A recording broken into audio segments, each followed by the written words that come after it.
The year was December 2019. Around 3:30 in the morning, my father got up to give our oldest dog his insulin. He would normally put the dog on the counter to inject the insulin into the animal, who was reaching the age of 13 and blind.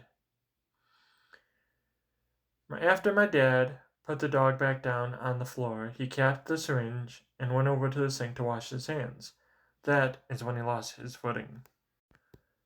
We were suddenly awoken by a loud crashing sound. Rushing out, we found him sprawled out on the floor near the oven. Immediately, we called 911 to make sure he hadn't suffered a concussion. The ambulance arrived 20 minutes later and took him to the hospital. There was nothing more we could do for him at that hour. We were putting my father's life completely into the hands of the paramedics. When they finally left, my mom went back to bed and eventually fell asleep. I returned to my bedroom upstairs, but shortly after there was another sound. Our dog had gotten up to get a drink of water. Being blind, he lost his bearings and ended up falling straight down the hardwood stairs that led into the basement.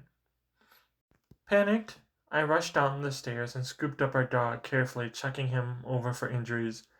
To my immense relief, he didn't seem to have anything broken.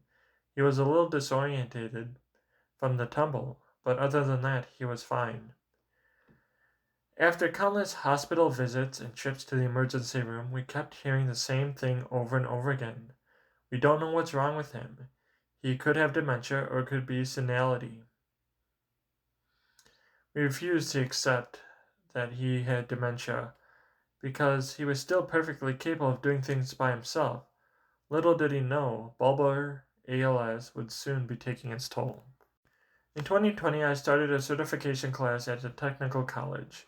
My dad and I would travel together to the campus while I took the course, which was called Equine Fundamentals.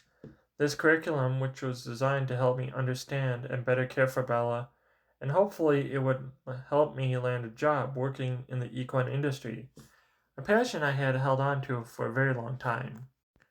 One night, my mom decided to come along with us on the trip. As semester progressed, daylight savings time ended, turning a long commute home into a stretch of pitch-black highways. It wasn't until that drive that my dad finally complained about how hard it was becoming for him to see.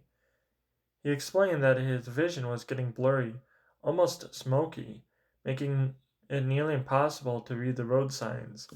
Seeing his struggle, my mom decided to take over the driving for the rest of the way. I refused to let my circumstances deter me from my studies, but I couldn't leave my family behind either. Striking a balance, I approached my professor and asked if I could complete my clinicals remotely. I laid everything on the table: the hospital visits, the driving issues, and the terrifying unknown of my dad's health. To my immense relief, the college showed us incredible grace. They agreed to keep me enrolled and granted me permission to use Bella as a foundation for my clinical studies. It was a lifeline, but outside the barn, the shadows over the house was lengthening.